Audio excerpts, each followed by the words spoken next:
Hi guys, it's Arcturus, and as promised, here is the video on the latest Forerunner patch notes, which came out last week.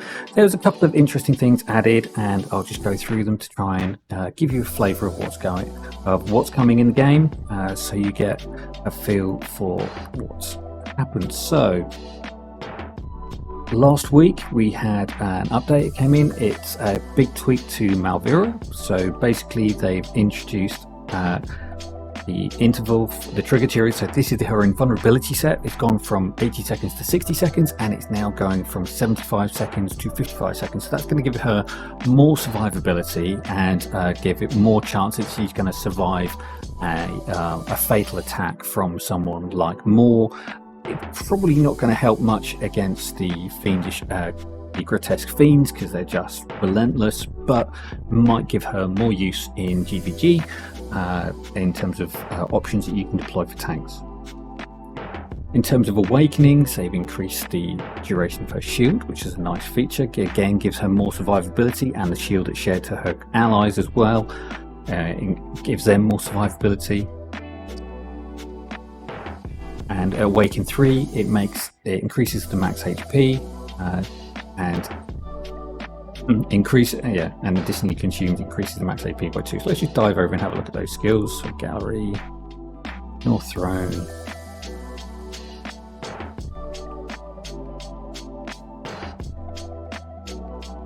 there she is. Right, so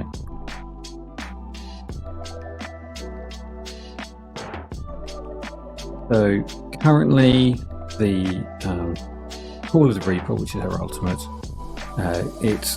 it's going to increase the max HP by another further 10%. Okay, and then it's each stack of resentment consumed additionally increases max HP by another 2%. This is part of her talent, where she gains resentment for every time she's injured. Resentment reduces the damage that she takes and restores HP. And that's when, if she's got max stacks of that, then she can have the when she's got three stacks removed, and that adds the unyielding. So that's all interlinked there. And finally, at A5, it's going to increase the max HP. Each time she kills someone, is going to increase by 2%, and stacking up to 10 times. And then that is what it was. It's now changing to each kill increases the hero's max HP by 2% and a damage reduction by 1%, stacking up to 10 times. So up to 10% damage reduction. Nice on a tank, gives them more survivability overall. Ultimately, it's nice, but it is locked behind having to kill units, and tanks don't generally do that much in the way of killing. Yes, her ability to block a lot of units and hold them up, and in a team with lots of cultists, she could be very effective at keeping them under control and bringing that HP down. So she might be getting 1 or 2 hits off that finishes them off, but it's a bit of a shame that it's locked away. It should just be as part of her ultimate. Each time her ultimate is triggered, it increases damage reduction by 2% or something. Just something to get it in there so that you're getting that overall effectiveness. So that was it for Malvira. Oh, and they also fixed an issue where the Call of the Reaper, so her ultimate, didn't always prioritize pulling in the farthest target. The next change in the patch notes was to Anora. They optimized the pathfinding logic for Labour. Labour's now going to behave a bit more sensibly. Likewise with Beatrix and her summoned orbs. Now Zelus got a big boost, and I'm just going to, while I talk through these notes, because I've got them on a separate screen, I'm just going to run through my Gear Raid 1 battle so you can see the big boy in operation. So as we go into it, I'm just going to dive over to this fight. Hopefully I've still got my gear on him. I do, so you can have a quick look. So Zelus has had a lot of tweaks to his kit. So they've increased his skills. So his ultimate now does up to 180 AoE damage in a ground area effect, and increased the damage tick from 60% to 90%, so that's a 30% damage increase, and that's increasing the magic vulnerability, so on his soul corruption, which is this, the vulnerability has been increased from 10% to 20% when fully skilled up, so that's a big increase in his magic vulnerability.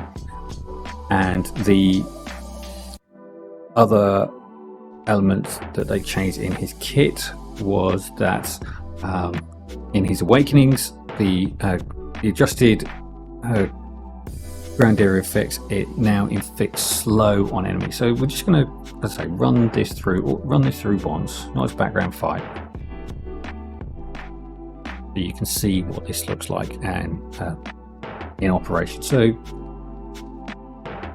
obviously using an Anora team, I don't have Beelzebub, and Beelzebub is pretty key for these higher levels, just for his ability to apply constant debuffs, do some healing and control enemies.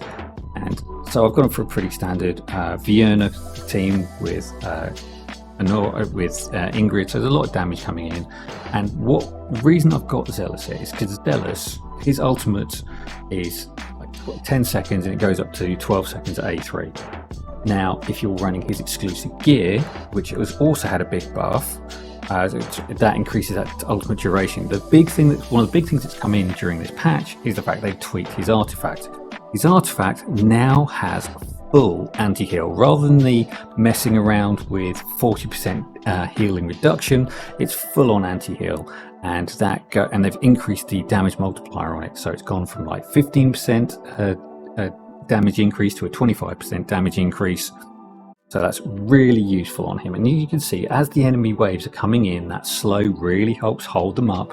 As a cultist with a cultist lord, he's going to be applying an additional debuff to them, which means he can do more damage to them. His allies can do more damage to them, and it just makes it a lot easier for him to help bring down the teams. Now, as you're going to see at the end of this, his damage is still trash, but it means that because he's a cultist and he's working with Vienna to apply the damage, he's able to provide, he's provided about a third of the damage that Vienna has done, or similar, again, a third of the amount that Ingrid has done. So what he's doing in terms of damage isn't a lot, but he's applying debuffs, which mean that Vienna can do more stuff. So that's what you want in a cultist combination. You want them working together. Okay, so that's the changes to Zelus. It's a really nice change. As you can see, I used him. He helped me beat Gear Raid 123. That was the exact team I used. I've just rerun it on auto with Power of Dominance so that you can do it. But yeah, it works just the same, and it's just that ability to hold them up with his exclusive gear for up to 22 seconds means that you've got a really good opportunity for holding them in place, stopping a full healing wave on them and into this next healing wave. Yeah, it just makes it a lot easier to take out the enemies. So Kigiri, there's a really nice fix on this. The Tranquil Reflection, that's when he does his dash on his ultimate. If he parried at the same time as doing this Tranquil Reflection, sometimes the ultimate didn't trigger properly and you get stuck in the cycle where his ultimate counter would tick down. They say that they've now fixed that. I think it is working as intended, but yeah, it's a good fix. I mean, my arena team is certainly grateful for that fix. They made some tweaks to Ymerit, where his basic attack didn't work properly, likewise on Valara. Neja, they've tweaked the tags on him, so that tags have no overall impact. It's just a clarification thing that the true damage lock behind his A3, and they've added the fact that he's one of his key skills is his AoE physical damage. It's counted as single target, but yeah, he does AoE damage. Now Lyra's had a big buff as well. So Lyra, previously you had to have 2 cosmic rifts in order to do Dispel. Now what they've done, and it was quite sort of messy. So what they've done now is they've said, forget how many cosmic rifts she's got, she's going to do this. So now consistently they're doing up to 35% damage, a 30% attack increase for 15 seconds, and it immediately dispels one buff. There's no conditions on it. A really nice buff for her. They've changed the Celestial Confluence, so this and this is Celestial Confluence. Let's just dive over again, just make sure we're getting the right information across to you. So she's Infernal. Celestial Confluence, there you go, 15 times up to 15%, stacking 3 times. So it would lose, if you change target, it would then drop down from 45% damage to 30% damage, and then that would immediately go back up once you attack that enemy 15 times. So if you're hitting lots of targets with lots of HP, then this is a really good one. But if you're switching targets, then it's not really going to have the opportunity to build up. It makes it more focused on boss battles where you're not switching targets very often. But yeah, it's a nice change for her. It keeps her damage nice and high if you do need to switch targets when you're using her. And the talent, they've increased the duration of her cosmic rifts. Previously they were only lasted for 15 seconds, and now they last for 18. So this is a really nice a nice feature. Obviously she's still got a lot of fun stuff in her kit. She's got this MRes reduction on the enemies. She does dispels. Plenty of uses for her. She may well come into her own with the Semra 3, which has been talked about as a dispel unit with we need to have like magic phases and physical phases. I think she's got potential. I did use her in Abyss when I was first starting out and starting to build my team to 22k, but now I'm not using her at all and she's back on the bench. But yeah, she was a good unit. She does put out some good damage, but at the end of the day she doesn't fit my teams at the moment. What else have they added to her? Oh, right. So at Awaken 3, they've now added a stun effect on her when the meteors hit the target. So again, a bit more control, adds her a bit more use in Semra. So you would save up her ultimate for one of the meteors when one of the chainsaw strikes, and then you've got some more opportunities to throw out some stuns on the boss and keep that chainsaw ticking down. So nice one there. I'll come back to the storage because there's a lot to go over on that, but the other things that they did were, so in the guild bosses, all of the crates for Abyss now no longer contains 5-star psychic powers. Now I know some people will be cheering for this. I think they are brave to be so excited about it, because look, at the end of the day, you can choose to level up to use up your 5-star psychic powers, or you cannot. And I am someone who uses them. I have 15. I've played this game for over 1,000 days. Okay, so I'm not like someone who's been playing just a short time. I've been playing a long time, and I found a way to use them. The best way to use them is in training events or the oracles or the corridor of glory, because if you leveling up a hero from 5 stars, a common unit from 5 stars to 6 stars, you are using up, you get 300 points and you can use up 5 of them. 3 easy points. Or if you're doing a training oracle and you really want to mess with someone, you just have loads of units 5 star ready to go. In the last 10 minutes you level them all up, and suddenly someone who was fighting you neck and neck just disappears into the dust. So you drop 6,000 points on them out of nowhere and they just can't catch up, and you've used up loads of your 5-star psychic powers, because 300 points for stuff that you've already invested in, and the only thing you can do with it is sell it. So easy points, easy use. One day they're all going to be gone and people are going to be complaining. So that's my opinion. I know it's an unpopular one in the community, but I think it's not one to get too excited about. Right, Tower of Deception, obviously just moved moved into a new series. I've not really got very far. I think I've got as far as level 5. They've now added a tower rating system, so the guides, they've got recommendations of units to use in each stage, leaderboards. Yeah, so there's okay, so they've added some stuff in here. Can't really see it at the moment. The place to really see it is in Malrik's Tower, which I think we talked about last time, and you've got the battle gallery, and it shows you recommended heroes for dealing with each of the different things. And this is something which should evolve over time as more people play the stages and get more information about which units are successful about dealing with these effects. And it says they've improved some of the animation effects. That's quite a nice one. So it glows and it spins around as you insert a gem, and then you get different flashes that goes around. So some nice things there. So back onto storage. So storage, first thing to talk about is the storage count. You can now see that it's gone from 2,000 to 2,500. It looks like I need to do a bit more clearing out because I'm pushing up towards the 2,000 mark again. But it's good that they're taking on board that storage is an issue, and they are looking at ways to help the player community out with that.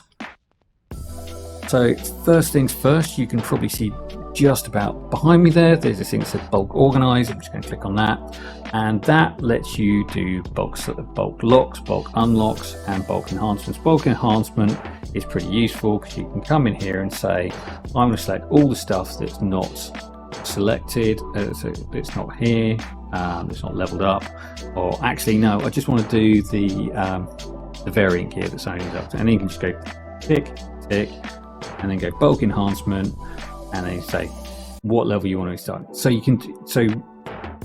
going to be really easy to do Tales of the Smith now, and you can just actually no, change my mind, don't want to do that, and you can come back out there. And yeah, so really nice little way of dealing with the changes. And you can just say, I just want to look at gear, I don't want to look at that. Filters, you come back in, take it off, or reset it. And you just move around, set your thing up, come to the filters, go, actually, I do want to look at those. I want to go all mythic gear. There you go. So it's really easy way of dealing with it. Turn them off, come back out. So that's the bulk organize. And you can do bulk sell, which is dangerous. I'm not going to click on it, but yeah, it's kind of you come in here and you say click and hit sell, and it'll all go.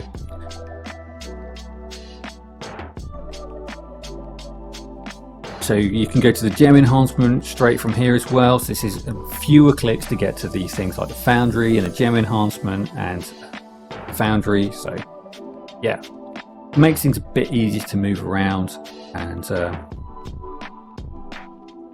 get rid of stuff you don't want, keep the stuff you do want, and just get on with your day and give you more time to spend playing the game. That's the gear. This is an interesting tab. This is called the overview tab. It's right at the top here.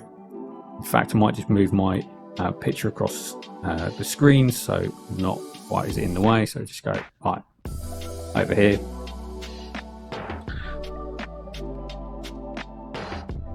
There we go. So we've got this. You can go unequip all gear, and this will take all the gear off all your units, and it does give you a warning. And you can do it by battle type, so you can do it just your fighters, just your defenders, just your archers, etc.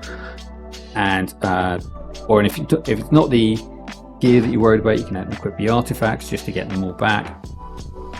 It's kind of useful if you've been working on something, or you're just trying to get all your gear off units, so you can start building things up for your tide team, so you can push a few more levels on that. And then you'll come in, you'll set your gear up, and you go, oh no, I do need to strip it all back because I've put some my favourite piece of gear somewhere. I can't find it on one of my gear sets because I haven't saved it in there yet. And you can just go, unequip everyone and get it back and just rebuild where you were. Artifacts is nice. So again, you've got the same filters. You can just keep your exclusives, so you can filter, find your duplicates, find the ones that you want. You've got ones already. So for example, I've got this guy maxed out. I can just say, I'm only interested in max level or not max level, and then you can see which ones you've got, which ones you don't have. So for example, you can see I've got Winter's Call there. I've got another one down here, don't need this one. I can just say, actually, let's just sell that for 100 gems. And there we go, an extra, because it was an exclusive piece. Yep, Nice features in there. Materials, this is your same sort of the bag storage that you're used to seeing, but it's now broken out where you've got your different consumables, you've got training gear, and then you've got currencies. So same stuff, just different tabs. Shards are now broken out, so they're again in here, so you can see all your different ones. You can say, actually, I just want to see the functional stuff, which is, there you go. And then you can say, oh, I just want to see the hero stuff, and there you go. So really nice features on the storage side, really nice features overall in terms of quality of life for making things better for the players. They did put out something saying, oh yeah, we've updated the player launch center where you're supposedly able to come in to get some rewards, but if you get there by coming from your camp, click on the 3 bars, you click on this 3 people above my head here, and what's supposed to happen when you click here is you're supposed to cut, you get them to here, it's going to go there, and then down the bottom, beneath where it says guides here, because I have seen pictures of it, it's supposed to say play. There's supposed to be a symbol that looks like a shield, and that's the player center, and then you click on that, and that would take you off to this daily check-in thing, which gets you the rewards that they talk about in the update note. Random daily reward, but it's just for a short period of, yeah. So it's between September 2nd and November 2nd, and you get different rewards. Depending on how many times you check in, you get between 50 diamonds, so from 50 diamonds, W gold, and some legendary skill crystals and gold. So nothing major, not as big as the W gold giveaway that there was last time, but I think this is them just making sure it is. But it's Moonturn, it's a website, and as I've already shown you, it's not working. So we'll see what comes out in the next couple of days. I've already raised a ticket with the devs over the fact it's not working, and I'm waiting to get updates on to see how that plans out. But thanks for tuning in. I will see you all in the next episode. I think there's going to be another patch coming soon, because it looks like I don't have any activities on for a couple of days, and Wednesday's looking pretty empty, so that makes me think there's something coming. Other than that, I'll see you on the next episode. Bye bye.